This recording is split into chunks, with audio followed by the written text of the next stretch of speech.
श्री राधे राधे। भक्तों, मानस में लिखा हुआ है, तुम्हें निवेदित भोजन करहीं, प्रभु प्रसाद पट भूषण धरहीं। जिसके जीवन में यह सहज ही रीति बन गई है, रहनी सहनी बन गई है कि आपको पहले भोग लगाएंगे फिर प्रसाद ग्रहण करते हैं।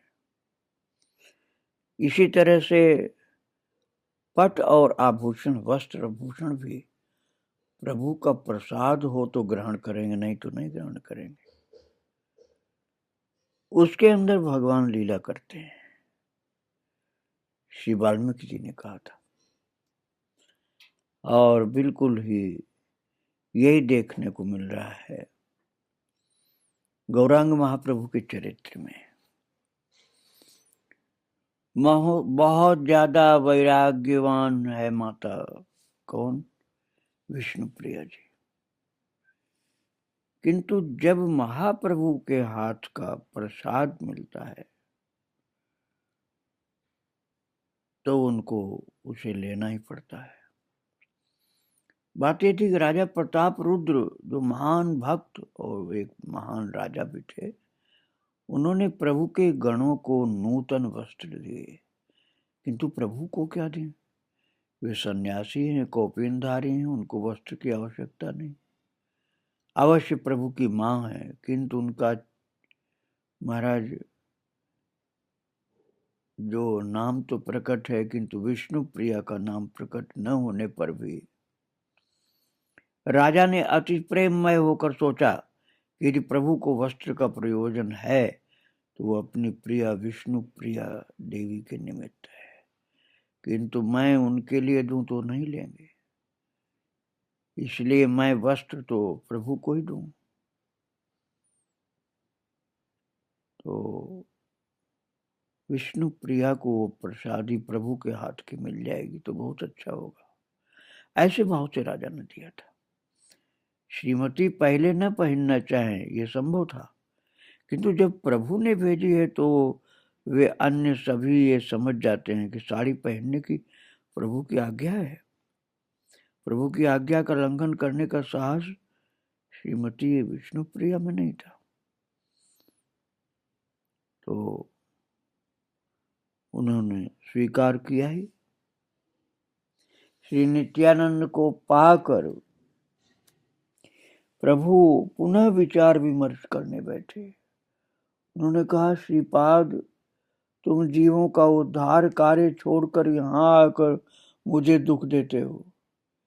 निताई ने उत्तर दिया, वर्ष में एक बार आकर तुमको देख जाऊंगा, यदि इसके लिए निषेध करोगे तो मैं नहीं सुनूंगा।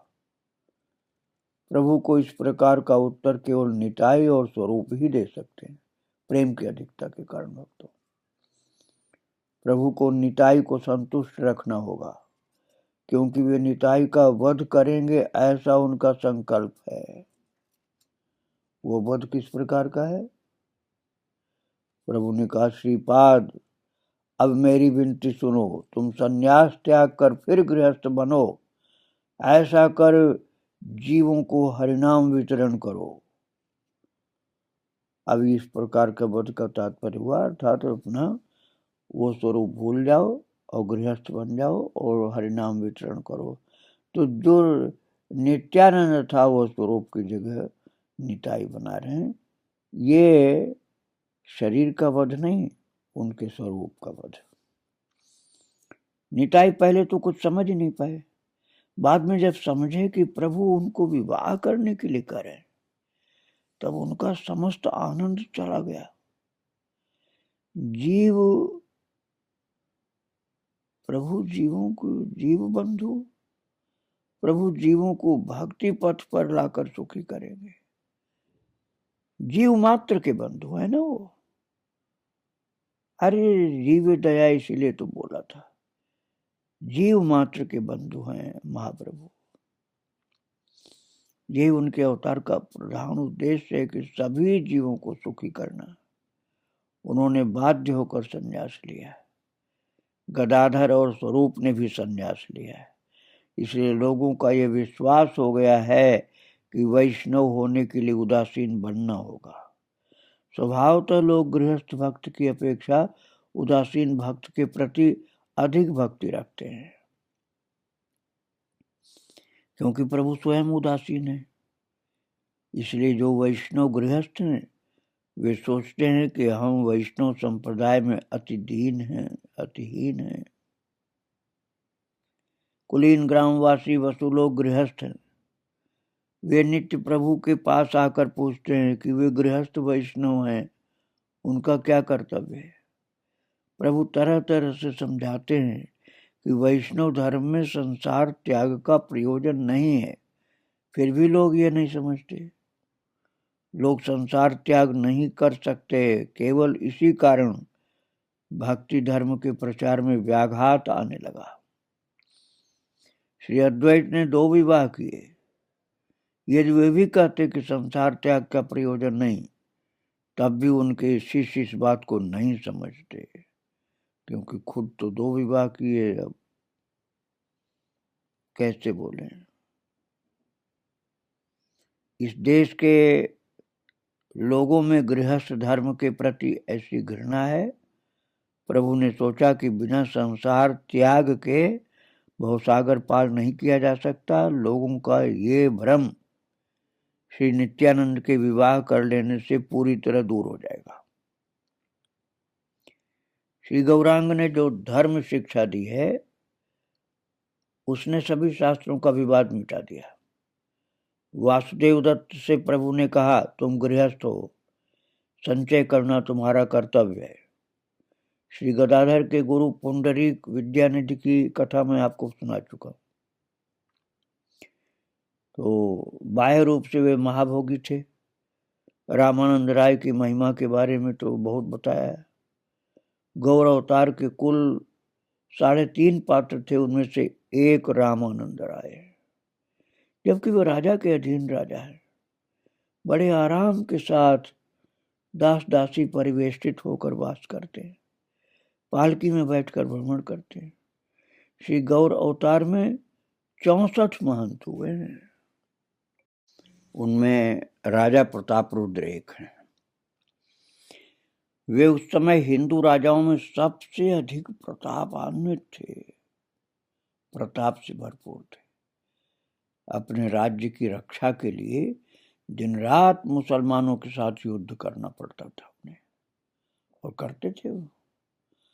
जो बड़े शुद्ध वैष्णव हैं वे मक्खी को भी हाथ नहीं लगाते, अर्थात मारते नहीं।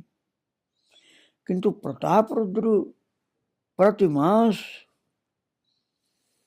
युद्ध करते थे, तो उसमें सैनिकों का वध भी होता था और हजारों अपने सैनिकों का विपक्ष अर्थात विपक्षी सैनिकों का। इतने बड़े वैष्णव कैसे हुए कि महंतों में गिने गए। फिर तो भक्तों, गौरांग के गण मदन मोहन का भजन करते हैं, मदन भस्मकारी का नहीं।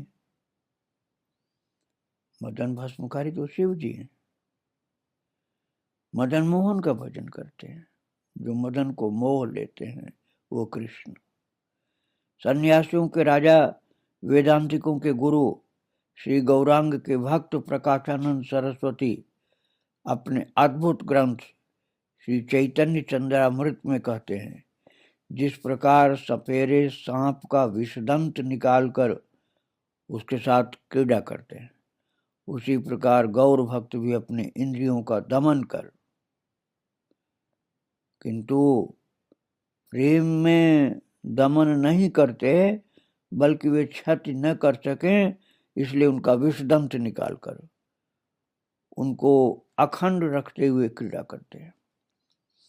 6 गोस्वामियों में एक रघुनाथ दास एक, उनमें उनसे प्रभु ने कहा, यथा योग्य विषय भुंजो अनाविष्ट होए, अर्थात आसक्ति के बिना यथा योग्य विषय भोग करो, आसक्ति के बिना। अब देखिए धर्म क्या है ईश्वर की सृष्टि में जटिलता या निरर्थक कुछ नहीं, सभी चीजों का प्रयोजन है। हम स्पष्ट रूप से देखते हैं कि सभी द्रव्यों का सत और असत व्यवहार है। इसलिए भागवदत्त, जो भगवान का दिया हुआ भगवत दत्त, किसी भी द्रव्य को ध्वंस या उसका असत व्यवहार मत करना, सभी को ठीक रखते हुए उनका सदव्यवहार करो। यदि भगवान ज्ञानमय और प्रेममय हैं तो इसके अतिरिक्त और कोई सिद्धांत नहीं हो सकता। ये सब क्यों कहा जा रहा है? लोगों का कहना है कि बौद्ध धर्म और हिंदू धर्म ने हिंदुओं को तेजहीन कर दिया। ऐसी बातें महत्वपूर्ण नहीं होती भक्तों। बस भगवान का प्रेम से भजन करना चाहिए, झगड़ा झंझट में नहीं पड़ना चाहिए। भगवान ने मनुष्य को जितनी भी वृत्तियां दी हैं उन सभी का सद्व्यवहार करना होगा, किंतु किसी के साथ भगवत भक्ति का उत्कर्ष होने पर इन वृत्तियों को लेकर कोई मनमानी नहीं कर सकता है, और भक्ति के उत्कर्ष के साथ मन स्वयं ही विषयों से हट जाता है। जैसे जैसे भक्ति बढ़ेगी वैसे वैसे विषय मन से हटते जाएंगे। और तिनके से भी तुच्छ होना है, तृणादप सुनिचे न। इसलिए निस्तेज का पुरुष नहीं बनना, इंद्रियों को अपने वश में रखना है, इसलिए शरीर को दुर्बल नहीं करना। एक आश्चर्य देखेंगे कि वैष्णवों का जितना भी भजन है वो स्वास्थ्य और मन के तेज को बढ़ाने वाला है। वैष्णवगण भगवान को उत्तम द्रव्य निवेदित कर पेट भर करके प्रसाद पाते हैं। नृत्य गीत जिनका भजन है उनका शरीर अच्छा क्यों नहीं बनेगा? यहाँ तक कि वैष्णव शास्त्रों में ऐसा भी लिखा है कि जिनके उदर में वायु की सृष्टि होती है उनके लिए प्रेम भक्ति चर्चा करना कठिन हो जाता है। इसका तात्पर्य यही है कि प्रेम भक्ति भजन के लिए उत्तम पाचन शक्ति अर्थात उत्तम स्वास्थ्य का प्रयोजन है। तो संसार में तो रहना है, धर्म का आचरण करना है, इसके विपरीत कार्य ही अधर्म है।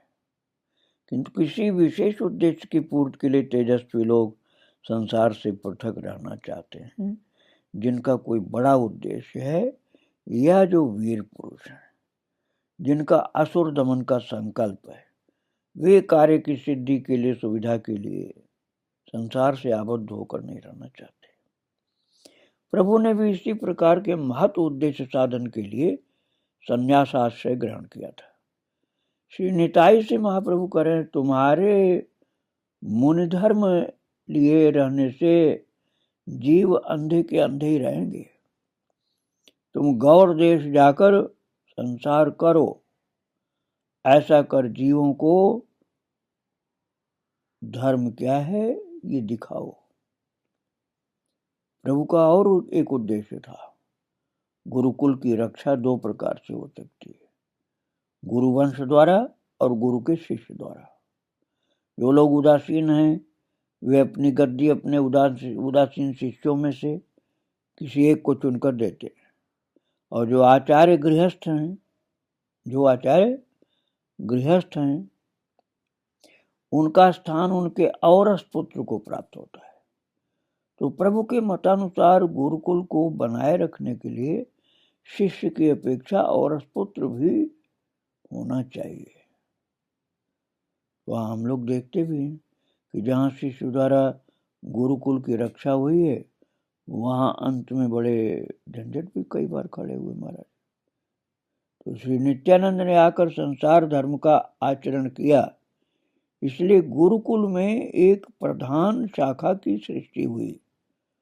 कौन जाने श्री नित्यानंद संसार धर्म ग्रहण न करते तो वैष्णव धर्म की क्या दशा होती। महाराज ये जो विरक्त शिष्य हुए ना, ये तो हुए बैरागी अर्थात सन्यासी हुए। और जो परिवार वाले रहे, गृहस्थ शिशु हुए, उन्हीं को गोस्वामी कहा गया। तो इस बात को समझाने के लिए इस विषय को मैंने लिया, जिससे इसका ज्ञान आपको रहे। श्री नित्यानंद जी को जो प्रभु ने कठोर आज्ञा दी, उसके विषय में थोड़ा वर्णन न करने से सब समझ नहीं सकते भक्तों, इसलिए इस विषय को बताना आवश्यक हो गया। क्योंकि वो एक सन्यासी थे और उनको महाप्रभु गृहस्थ बना रहे हैं, धर्म की रक्षा के लिए बना रहे हैं। इसलिए ये बात शिष्य और परिवार वाली बात मैंने बताया आपको। जिस व्यक्ति ने कौपीन धारण किया है, वो उसे त्याग कर पुनः वस्त्र धारण करने से पतित होता है, ऐसा लोग मानते हैं। उसकी छाया पर पैर पड़ने से भी अधर्म होता है। सोचिए, यदि इस प्रकार का कठोर नियम न होता तो कोई भी उदासीन हो जाता और अच्छा न लगने पर पुनः संसार में आ जाता। तो कठोर नियम न बनाने से उदासीन के प्रति लोगों की श्रद्धा नहीं रहती। प्रभु की आज्ञा से अब श्री निताई को कौपीन त्याग कर, एक प्रकार से वो सांसारिक बोली में कहा जाए तो पतित होना होगा। क्योंकि महाप्रभु देख रहे हैं कि यही करने से धर्म की रक्षा होनी है। यही बात मैंने कहा था कि नित्यानंद का वध करना होगा, अर्थात नित्यानंद का जो वैरागी जीवन है उसकी जगह उनको गृहस्थ बनाया जाएगा। फिर हिंदू समाज सम्मत विवाह करना होगा। निताई के जाति कुल को लेकर कुछ सही पता भी नहीं था किसी को। वे अन्य विचार नहीं करते। वे 12 से 32 वर्ष की उम्र तक भारतवर्ष के विभिन्न स्थानों में तीर्थ दर्शन करते घूमे हैं। वे विवाह करना चाहें तो कोई भद्र ब्राह्मण उनको अपनी कन्या क्यों देगा? क्योंकि उनकी जाति का पता ही नहीं था। इसके अतिरिक्त वे निमाई के दादा हैं। निमाई निर्मल और पवित्र हैं, घोर तपस्या कर रहे हैं। वे निमाई के दादा होकर धर्म त्याग करेंगे, परित्यक्त उपवीत पुनः ग्रहण कर विवाह करेंगे, बाल बच्चों का पालन करेंगे और ऐसा कर हरिनाम वितरण करेंगे? ये कैसे होगा? लोग इतना अत्याचार कैसे सहेंगे? किंतु निताई ने अपने भक्ति बल से यह सब किया था, गौरांग महाप्रभु का आदेश मानकर। कोई स्वार्थ से नहीं, परमार्थ के लिए किया था। निताई ने गौड़ देश आकर कैसी तरंग उठाई थी, इस विषय में फिर आगे मैं चर्चा करूंगा आपके सम्मुख। निताई के आगमन से गौड़ देश में एकदम हलचल सी हो गई कि इतना बड़ा सन्यासी अब फिर यहाँ आ गया और ये भी सुनने को मिल रहा है कि विवाह करेगा। तो इस समय अनेक लोग श्री गौरांग प्रभु का आश्रय ले रहे हैं और जिस देश में जिसका प्रयोजन है उस देश में उसी की सृष्टि करते हैं। इसलिए यदि अवतार को लेना है तो अंततः बंगालियों को श्री गौरांग को लेना होगा। इसके अतिरिक्त श्री गौरांग केवल बंगाली होने के कारण हमारे पूज्य नहीं है। अरे उनके समान वस्तु तीनों लोक में ढूंढने से नहीं मिलेगी कोई। इस भारत के लोग इस प्रकार भक्ति का जल सिंचन द्वारा अपनी निर्जीव आत्मा को सजीव कर सकें, तभी उनकी रक्षा संभव है। कोई जाति मरी ही रहती है, कोई मरते मरते पुनः जी उठती है। इसकी औषधि कोई एक तरंग है। किंतु जितने प्रकार की तरंगे मनुष्य समाज में हलचल पैदा करती हैं, उनमें सबसे अधिक तेजस्कर और निर्दोष वो भक्ति की ही तरंग है।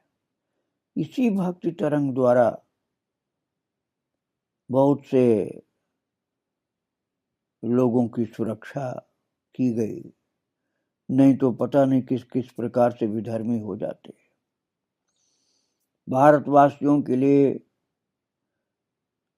राजनीति उतनी बलदायक नहीं है जितना आध्यात्मिक नींव के ऊपर स्थापित भारतीयता अर्थात भगवत भक्ति का प्रभाव होता है। आध्यात्मिक जीवन परिवर्धित करने के लिए गौरांग की कृपा के अलावा और कोई उपाय है ऐसा नहीं लगता था।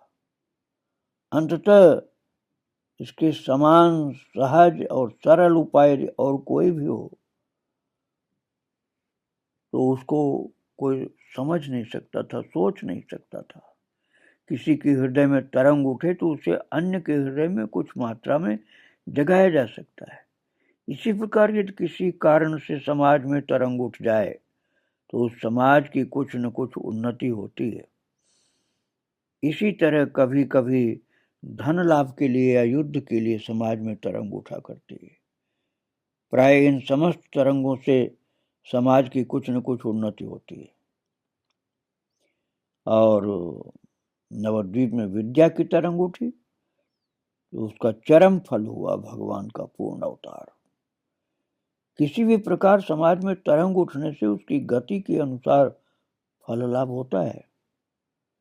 यह तरंग अर्थोपार्जन के लिए प्रयोग की जाए तो जो फल होगा उसकी अपेक्षा अधिक फल होगा जब वो परमार्थ में लगाई जाए। इसलिए परमार्थ की तरंग में सर्वाधिक शक्ति होती है और स्वधर्म की रक्षा होती है, भक्ति धर्म की रक्षा होती है, परम धर्म की रक्षा होती है। भक्तों, आप विचार करिए कि गौर अवतार में अर्थात महाप्रभु चैतन्य के अवतार काल में राजा थे मुसलमान लोग, घर गौड़ में था, किंतु वास्तविक रूप से बंगालियों की राजधानी नवद्वीप थी। इस नवद्वीप शासन का भार राजा के दौहित्र चांद काजी के ऊपर था। ये हजारों पठान सैनिकों द्वारा परिवेष्टित होकर देश पर शासन करते थे। श्री गौरांग ने मुहूर्त भर में बिना अस्त्र चलाए उनका किस प्रकार दमन किया। लाख लाख लोग भक्ति बल से उन्मत्त थे। प्रेम के मतवाले बदल दिए जमाने के स्वरूप को। उनके पास अस्त्र नहीं थे, उन्होंने कभी युद्ध नहीं किया था, फिर भी उन्होंने तत्क्षण असीम शक्ति पाकर के उन पठान सैनिकों को जैसे भक्ति की फूंक से उड़ा दिया। सोचिए, श्री गौरांग वैष्णवों में इस भाव को रहने देते तो महाराज अर्थात प्रेम को तरंग को न उठाते तो बंगालीगण मुसलमानों की भांति जगह जगह पर दबे से रहते, भक्ति विहीन रह जाते। इसलिए महाप्रभु ने सबका कल्याण करने के लिए भक्ति की उच्च तरंगों को उठाया था और उस उच्च तरंग से जो मुसलमान लोगों का कुशासन था उसका दमन हो गया था और वे लोग भी हार गए थे। इस तरह नीलाचल में 4 मास महोत्सव हुआ और प्रतिदिन आनंद, हर मुहूर्त आनंद। सब जाति के लोग, सब वर्ण के लोग, विधर्मी लोग, सब के सब महाप्रभु की भक्ति के द्वारा वश में कर लिए गए, सब उनके अनुयायी हो गए। और फिर कुछ घटनाएं घटी हैं जिनकी चर्चा मैं आगे आपको सुनाऊंगा।